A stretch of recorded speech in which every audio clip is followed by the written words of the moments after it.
Good morning, good morning. I'm here in Shinjuku and I am on my way to Kamakura today, which is a historic city where you can see a massive Buddha, all kinds of temples and all kinds of interesting things. And I'm going to show you how to do this pretty cheaply and also chuck in a side trip to a seaside town as well.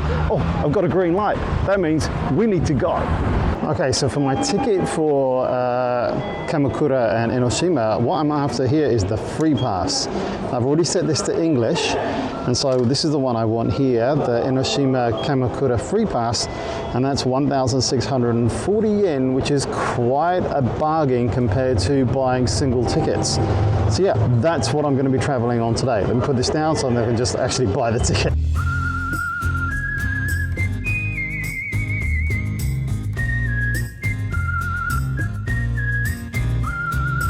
You know what? I've taken the decision to dump the external mic today off the Ace Pro and even the stick that I've got it on, because it just makes it quite a lot more unwieldy. I'm just so used to shooting with the Go 3. I want to try and replicate that experience on the Ace Pro rather than adding all the bells and whistles onto it. So let's just see how the Ace Pro does with just the external mics and how this amazing active HDR and 4K looks for the whole day.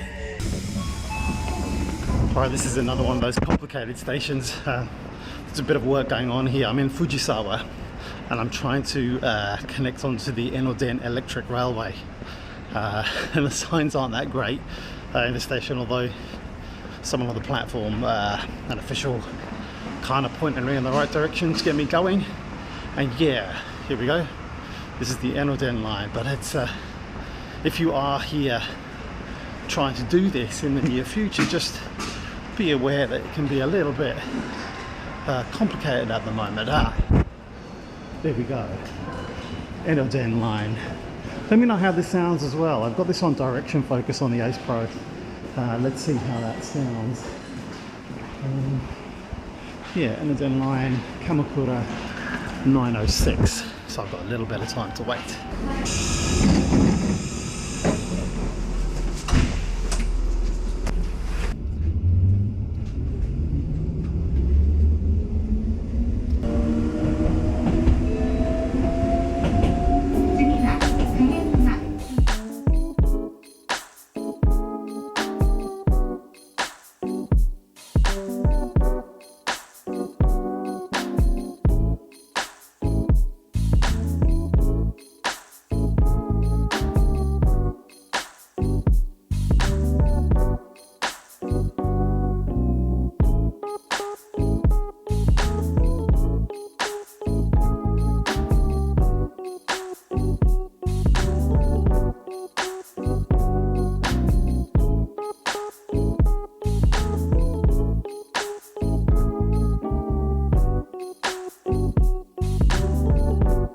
So I don't know if you just noticed in the hyperlapse that you just saw, but one of the really good things about the Ace Pro is that you can pause recording and then just resume.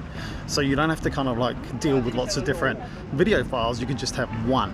And that works with time shift too, so you can see that every time I stopped at a station, I just press pause, and then when we got going again, I set it off and recording again. Alright, so we're now here in Kamakura. There's a tourist map over here. I'll just have a look at that. I know I've got a couple of things downloaded which I'm going to go and have a look at. But yeah, one of the things I wanted to talk about actually was that I love the relationship that the Japanese have with their trains. They're not just functional things that get you from A to B.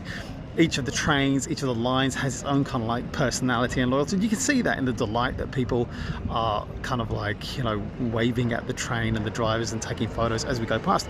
Granted, this is a particularly special kind of train. It's an electric railway, and as I said, they weren't kidding when they said it went through back gardens on the way here, and it's all single line and you're having to wait every now and again for a train going in the opposite direction to come past. But it's just lovely, it's just delightful. It's one of my highlights of when I am in Japan, is taking the train. It's just such an easy thing to do, and they all just work. One of the things I wanted to talk about was pacing yourself.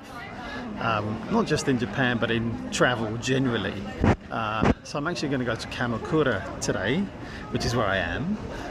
But then I think I'm probably going to be able to go to Enoshima this afternoon because I got up so early. But I did think twice about it. One of the things I think I learned when I came to Japan in August last year is that I overscheduled myself. And that was partly because I wanted to kind of pack in and do a lot of filming. But also you kind of have to understand that it kind of takes it out on you, especially because I had so much stress on my body with the heat that was incredible in August last year, but also the humidity too. It takes your body about 3 weeks to adapt to that kind of thing. And my trip was 2 weeks long, so by the time I got back, my body was still struggling. And so pacing myself this time was much more of a consideration. So I decided I was going to stick to Tokyo pretty much and do side trips from there. And I think that that's been a really smart decision from me, because there's just so much here you could do. You could try and pack it all in, and many people do, and there are pluses to that. But I think it all can whiz by. And then when you look back on it, it can be hard to differentiate what you did and what you didn't, where things were, what you experienced. And so multiple visits is one solution, but also I think you do need to pace yourself. So I try to kind of figure myself out with, like, I'll do one thing in the morning, one thing in the afternoon, and if I can fit it in, if I've got the energy, I might do something in the evening, and that might be just going out for dinner somewhere nice.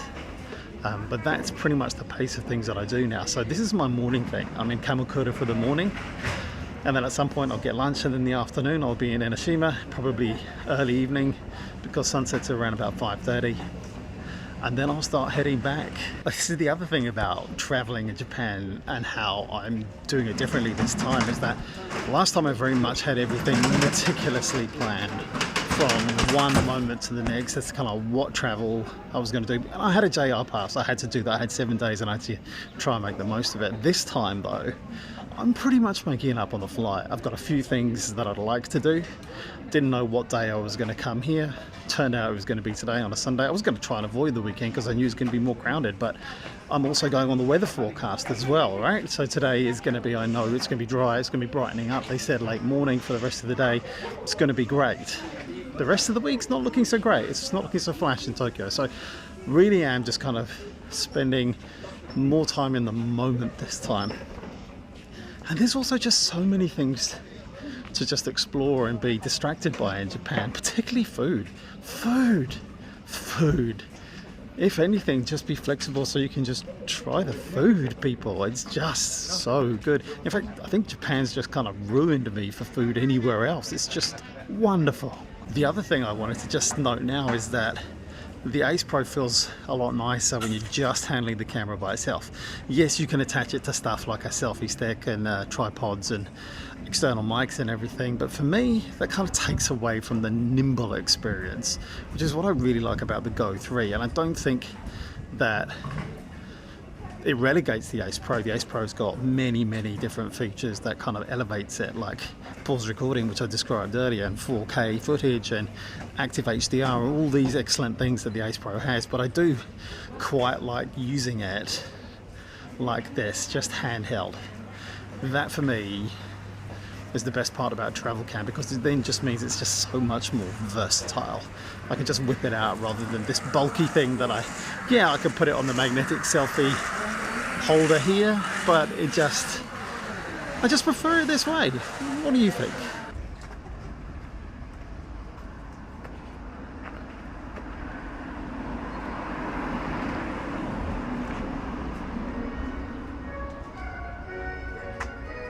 Things you find in Japan. It's quite incredible. And look, there's a seriously good looking Mini as well. That is nice.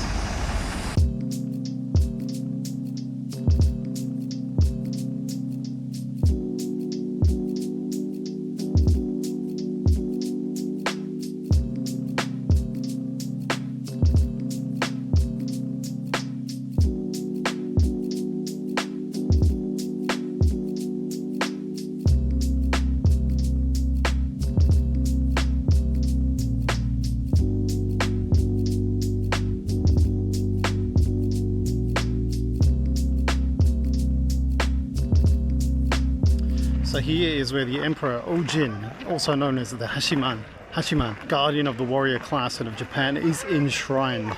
And this is what this particular shrine is all about.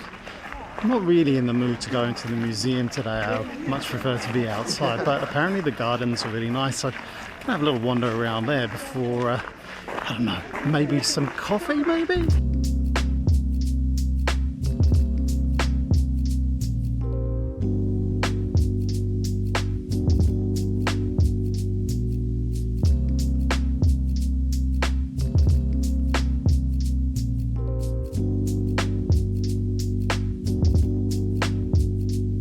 Okay, I think I'm done here, but I'm going to take a little 20-minute walk because there's another little temple close by that has a secret surprise which I'm going to share with you. Alright, so this is it. This is Hokokuji Temple.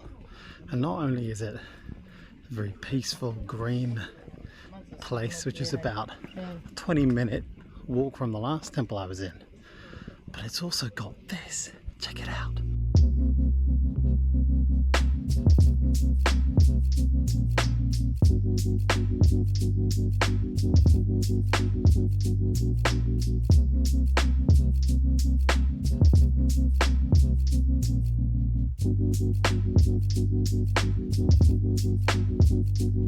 So this is a bamboo grove of around 2,000 stalks that you can see here. You can't get in there, but you can sit down and enjoy the peaceful surrounds. It costs you, I think, 400 yen to come into this part of the temple, and then if you pay an extra 600 yen you can have a green tea and just sit in the surroundings for a while, which is what I have done. Wow, look at that. So this is matcha green tea, and these are some little matcha green teas, some sweets to have with it. I had these as a gift from my homestay family when I was here in August, and I took them home for my daughters. They loved them. So yes, let's drink some tea and chill. Gorgeous.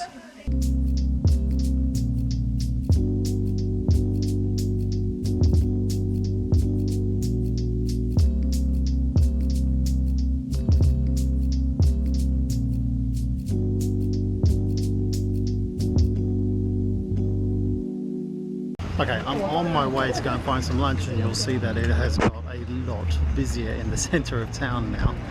So I'm going to try and find somewhere for sushi. I've not actually had sushi since I've come back to Japan, so I'm going to try and find somewhere that's reasonably well rated on Google, and I will report back once I'm done, because they often don't like you filming in the restaurants, but see what I can do. And you can see here there's like a bunch of places where you can get like street food here now. All different kinds of types, kind of like fried food, looks like some kind of like desserts, sweet rice balls, drinks, good luck Buddha cake, ice cream with the cues to go with it as well. You name it, you're going to find it here in Kamakura. And this is a busy Sunday afternoon. I imagine the trains are going to be just as bad. Oh, I've just seen takoyaki over here.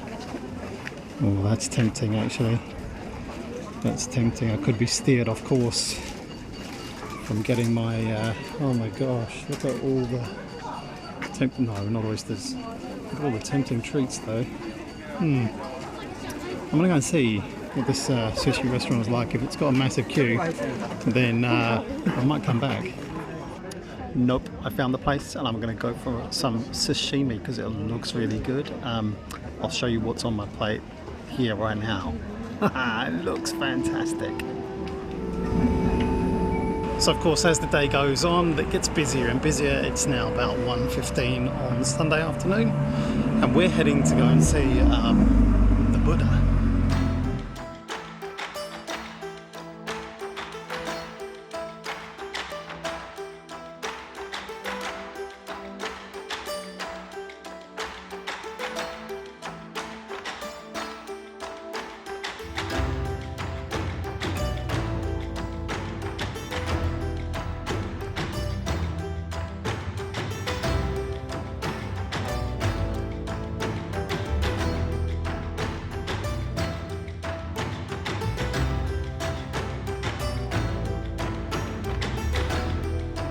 you can see it's pretty busy here today, as you would expect on a Sunday afternoon. Let's just get down these steps without killing myself. Let's pay attention, and then we'll make our way onto one more temple. So I'm actually not going to go into the Hasidera temple today, just because I've been to 3 already. I'm a little bit out of temple time, and I need to kind of like push on down the coast because I want to see a little bit of beach time, and I am aware that sunset is in about 3.5 hours from now, and I want to take time to linger and just spend a little bit of time on the coast. Remember what I was saying about not trying to pack too much in, so I'm trying to have to resist going to the temple and just whizzing around just because I am here.